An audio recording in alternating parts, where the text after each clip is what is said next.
All right. Cool, cool, cool. All right. Good to be here. Good to be here. Hang on. Is there a way?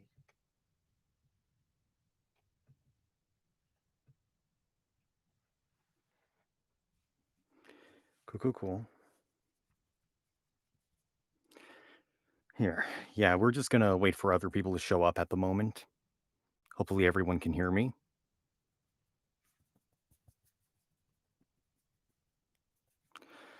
Pardon me if I'm constantly patting my head. Oh, hey, Zam Kirby. How's it going?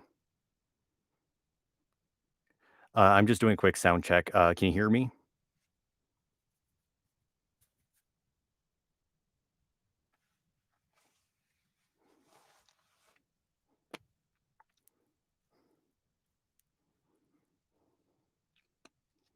Can you hear me? Oh, okay, cool. Yeah, so here I am again. And how are you doing? How are you doing today?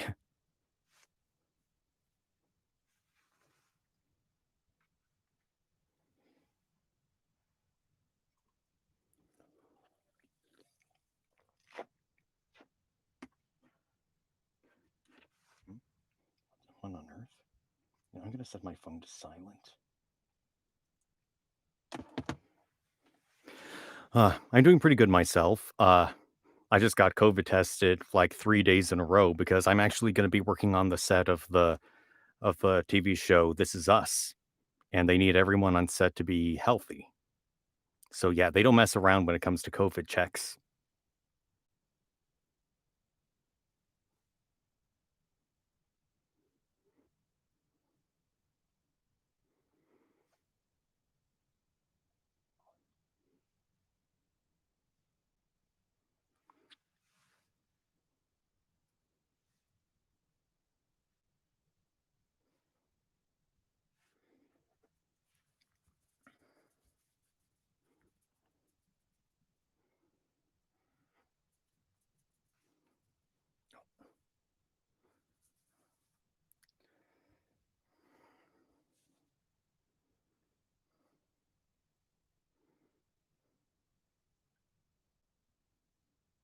Uh, okay, cool. Yeah, yeah. It looks like my sound's good.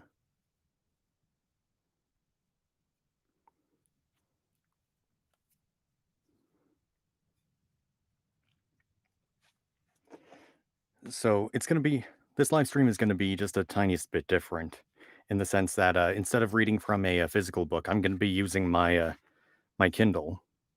And the reason why I'm going to be using my Kindle is because, well, a few reasons actually. One of the reasons is that that way when I'm in the middle of a story, I don't have to constantly flip pages because it's a little awkward when you're in the middle of a sentence and then you kind of have to turn a page and kind of pause yourself in that fashion.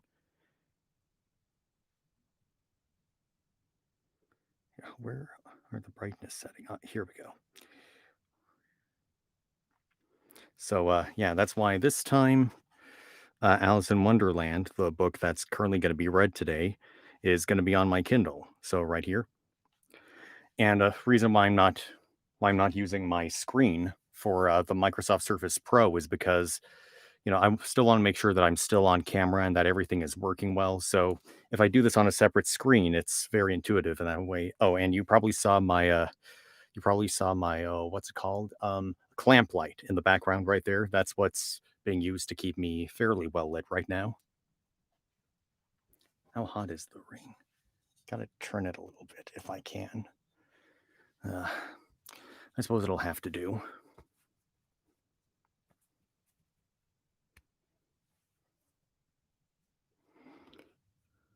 So wait, I am connected, right? Okay, cool. I am connected. I actually got my internet updated as well. Like, I think it was a few days ago, I want to say, since Sunday. Like when I last read Animal Farm, which was still quite an experience. I kid you not, there were moments in which, like, there's this one time late at night when I couldn't sleep, or at least like I tried to sleep, but then I thought of like the pig standing on its hind legs, and There's just something about that image that just disturbs me to no end. I mean, not like a cartoon kind of pig standing on its hind legs, but like a a real life pig standing on its hind legs. Oh, oh, that's so sad. Yeah, poor Boxer. Like that was that was so sad.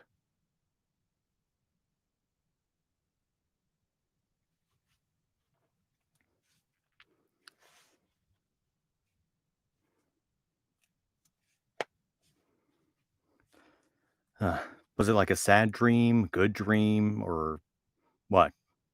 Because yeah, I could totally relate.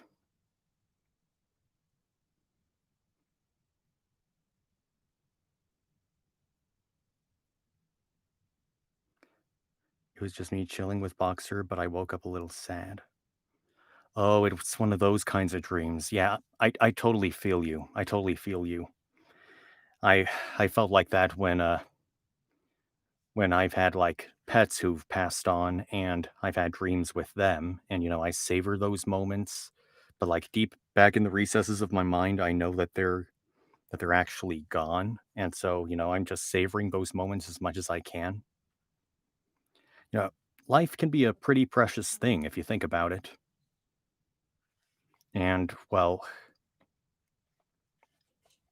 it's like I try to figure out the best way to explain this. It's like you keep putting off things with friends because you have other things that you need to attend, but then the next thing you know, those people are gone. Or, you try to catch people later, but later never comes. Oh, brother. Not sure if you can hear what's going on outside, but my parents have a pet snake, and the snake, I think, is trying to capture its meal.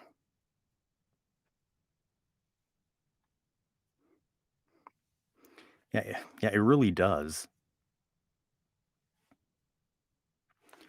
Uh, Here, I'm gonna mute myself for a moment. Just pardon me for a second.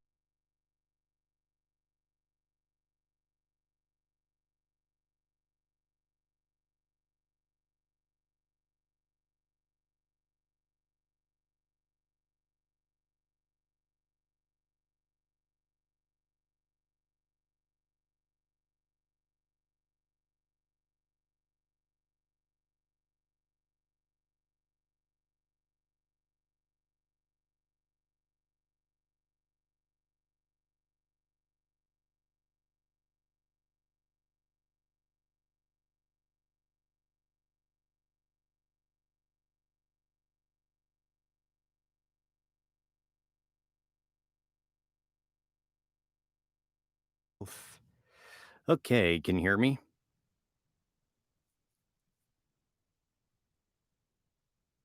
Just want to make sure my equipment is working well.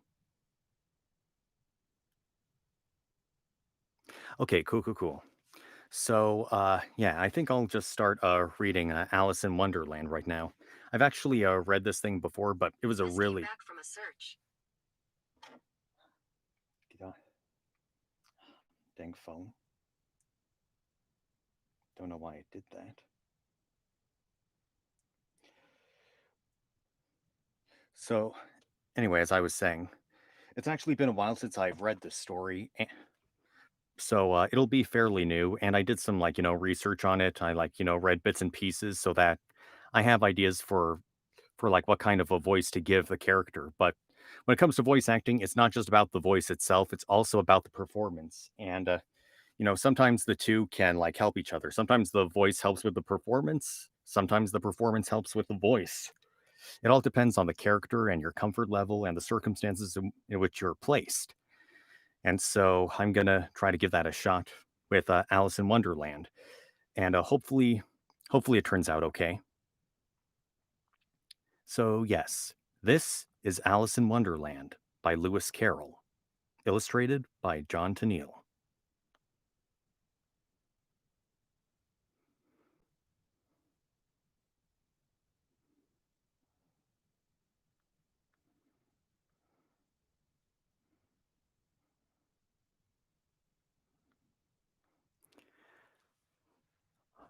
Okay, you ready?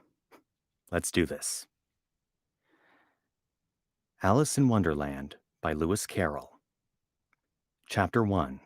Down the Rabbit Hole. Alice was beginning to get very tired of sitting by her sister on the bank, and of having nothing to do. Once or twice she had peeped into the book her sister was reading, but it had no pictures or conversation in it. And what is the use of a book Thought Alice. without pictures or conversations? So she was considering in her own mind, as well as she could, for the hot day made her feel very sleepy and stupid, whether the pleasure of making a daisy chain would be worth the trouble of getting up and picking the daisies, when suddenly a white rabbit with pink eyes ran close by her.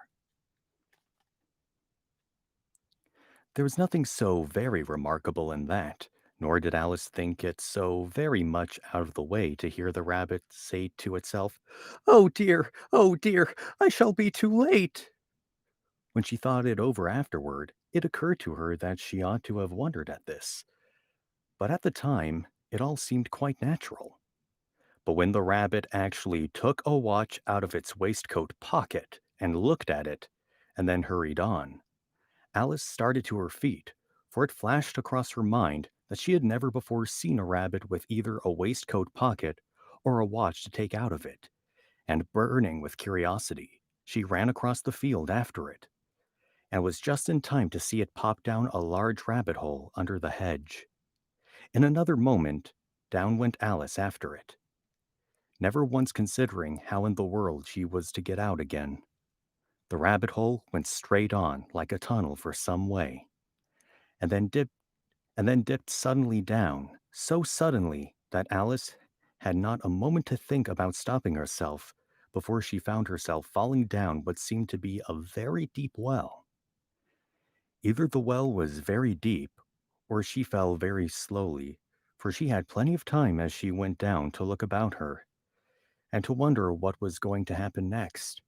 First, she tried to look down and make out what she was coming to, but it was too dark to see anything. Then she looked Then she looked at the sides of the well, and noticed that they were filled with cupboards and bookshelves. Here and there she saw maps and pictures hung upon pegs. She took down a jar from one of the shelves as she passed. It was labeled Orange Marmalade, but to her great disappointment, it was empty. She did not like to drop the jar for fear of killing somebody underneath, so she managed to put it into one of the cupboards as she fell past it. Well, well, Thought Alice to herself. after such a fall as this, I shall think nothing of tumbling downstairs. How brave they'll all think of me at home. Why, I wouldn't say anything about it even if I fell off the top of the house. Which was very likely true. Down, down, down. Would the fall never come to an end? I wonder how many miles I've fallen by this time. She said aloud. I must be getting somewhere near the center of the earth. Let me see. That would be 4,000 miles down, I think. For you see, Alice had learned several things of this sort in her lessons in the schoolroom, and thought this was not a very good opportunity for showing off her knowledge, as there was no one to listen to her. Still, it was good practice to say it over. Yes, that's about the right distance. But then I wonder what latitude or longitude I've got to. Alice had not the slightest idea what latitude was, or longitude either, but she thought they were nice grand words to say. Presently she began again. I wonder if I shall fall right through the earth. How funny it'll seem to come out among the people that walk with their heads downward. The antipathies, I think. She was rather glad there was no one listening to this time, as it didn't sound at all the right word. But I shall have to ask them what the name of the country is, you know. Please, ma'am, is this New Zealand or Australia? And she tried to curtsy as she spoke. Fancy curtsying as you're falling through the air. Do you think you could manage it? And what an ignorant little girl she'll think for asking. No, it'll never do to ask. Perhaps I shall see it written up somewhere. Down, down, down. There was nothing else to do, so Alice soon began talking again. Dinah will miss me very much, I should think. Dinah was the cat, I hope they'll remember her saucer of milk at tea time. Dinah, my dear, I wish you were down here with me. There are no mice in the air, I'm afraid, but you might catch a bat, and that's very like a mouse, you know. But do cats eat bats, I wonder? And here Alice began to get rather sleepy and went on saying to herself in a dreamy sort of way, Do cats eat bats? Do cats eat bats? and sometimes, Do bats eat cats? for you see, she couldn't answer either question. It didn't much matter which way she put it. She felt that she was dozing off and had just begun to dream that she was walking hand in hand with Dinah and was saying to her very earnestly, Now, Dinah, tell me the truth. Did you ever eat a bat?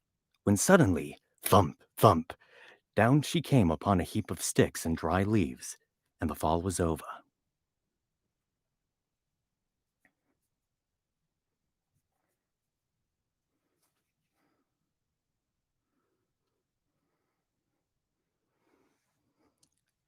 Alice was not Alice was not a bit hurt, and she jumped up onto her feet in a moment. She looked up, but it was dark overhead. Before her,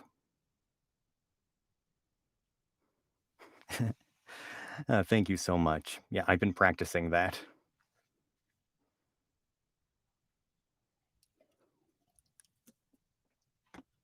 I kid you not. I looked up tutorials on how to do girl voices, and one thing I discovered about my girl voice is that it sounds a bit more mousy than most female voices. I'd have to like really practice something like really trying to get a Valley Girl thing down. Because the closest thing I can do to a Valley Girl is like, cha. I was totally thinking of this other thing that was happening the other day. It was like so crazy. But in order to get my pitch a little different, I have to practice that.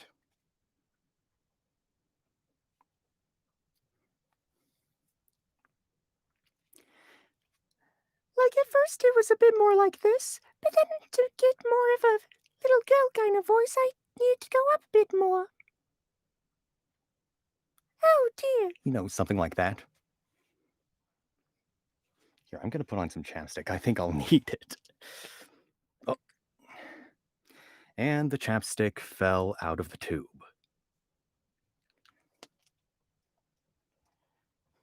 It's on the carpet now, and I am not putting that on my lips. Well, I have an extra, in any case.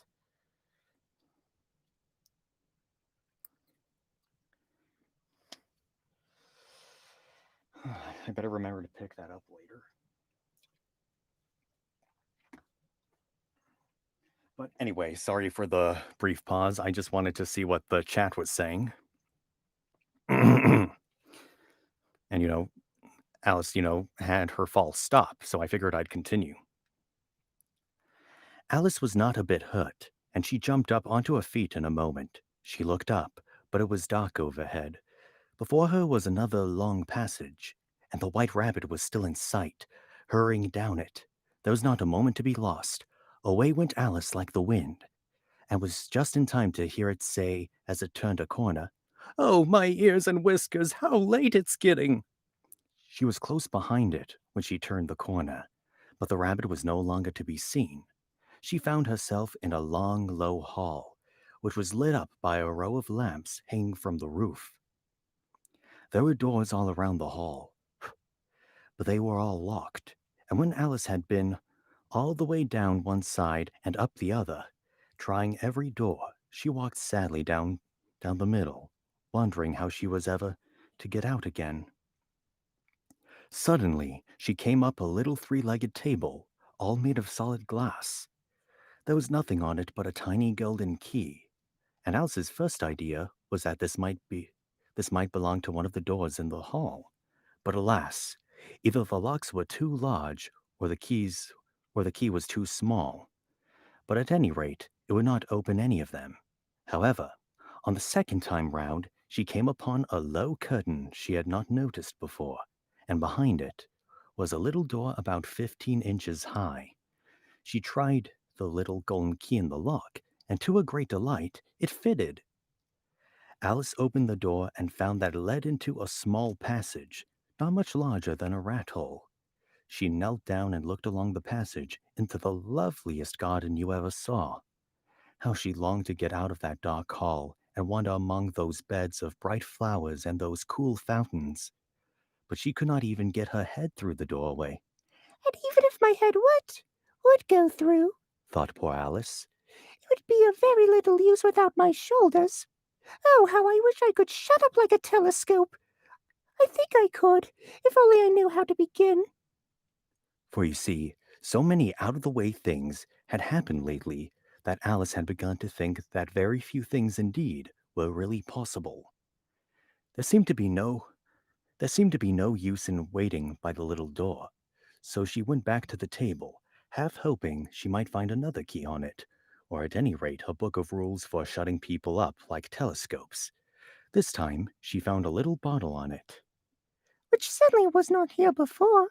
said Alice, and tied round the neck of the bottle was a paper label with the words, "Drink me," beautifully printed on it in large letters. Oh my god. Oh, hey, Natalie. Natalie, is that you?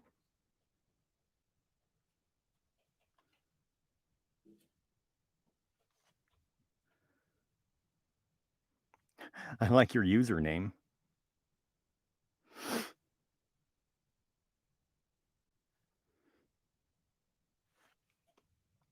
What a pleasant surprise. Hang on a sec.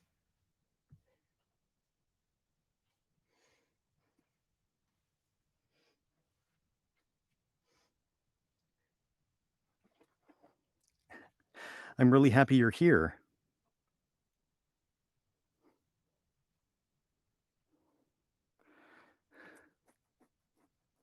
So, anyway, as I was saying, it was all very well to say, "Drink me," but the wise little Alice was not going to do that in a hurry. Now I, now I'll look first She said, and see whether it's marked poison or not. for she had read several nice little stories about children who had gone burnt and eaten up by wild beasts and other unpleasant things, all because they would not remember the simple rules their friends had taught them, such as that a red hot poker will burn you if you hold it too long, and that if you cut your finger very deeply with a knife, it usually bleeds. And she had never forgotten that if you drink much from a bottle marked poison, it is almost certain to disagree with you sooner or later. However, this bottle was not marked poison, so Alice ventured to taste it, and finding it very nice, it had, in fact, a sort of mixed flavor of cherry tart, custard, pineapple, roast turkey, toffee, and hot buttered toast. She very soon finished it off.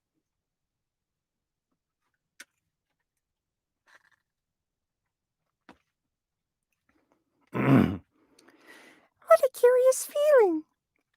said Alice, I must be shutting up like a telescope. and so it was, indeed. She was now only 10 inches high, and her face brightened up at the thought that she was now the right size for going through the little door into that lovely garden. First, however, she waited for a few minutes to see if she was going to shrink any further. She felt a little nervous about this, For it might end, you know, said Alice to herself, in my going out altogether like a candle. I wonder what I should be like then. and she tried to fancy what the flame of a candle looks like after the candle is blown out, for she could not remember ever seen such a thing.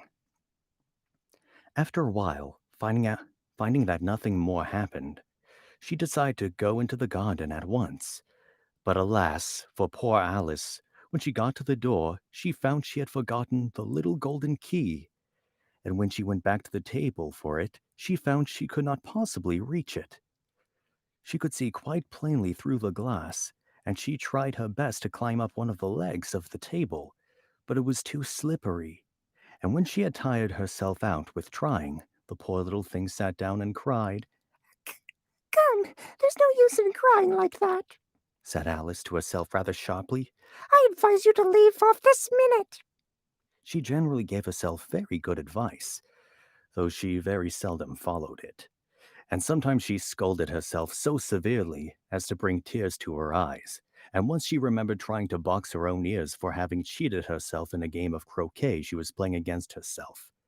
For this curious child was very fond of pretending to be two people, It's no use now thought poor Alice. to pretend to be two people.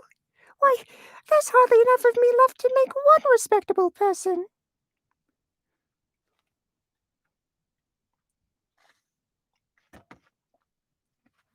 Soon her eye fell on a little glass box that was lying under the table. She opened it and found in it a very small cake on which the words "Eat me" were beautifully marked in currants. Well, I'll eat it. Said Alice. And if it makes me grow larger, I can reach the key. And if it makes me grow smaller, I can creep under the door. So either way, I'll get into the garden. I don't care which happens. She ate a little bit and said anxiously to herself, Which way? Which way? holding her hand on top of her head to feel which way it was growing, and she was quite surprised to find that she remained the same size. To be sure, this is what generally happens when one eats cake, but Alice had got so much into the way of expecting nothing but out of the way things to happen that it seemed quite dull and stupid for life to go on in the common way. So she set to work and very soon finished off the cake. All right, that was chapter 1 of Alice in Wonderland. And let's see. Okay, we're at the 26-minute mark, or 27-minute mark, actually. Uh, I'm going to, I'm trying to figure out how to do this. I wonder if, like, for each chapter, it should be a different stream or not, or if it should be like two chapters a stream, and then I do another stream with another two chapters on the same stream. I mean, I kind of talked about how maybe I would do the first part where I just do it one chapter per stream and do a couple of streams on the same day, but here, I humbly ask that you all bear with me. I'm going to end the stream, but I will be back almost immediately. I promise. So I'll see you then.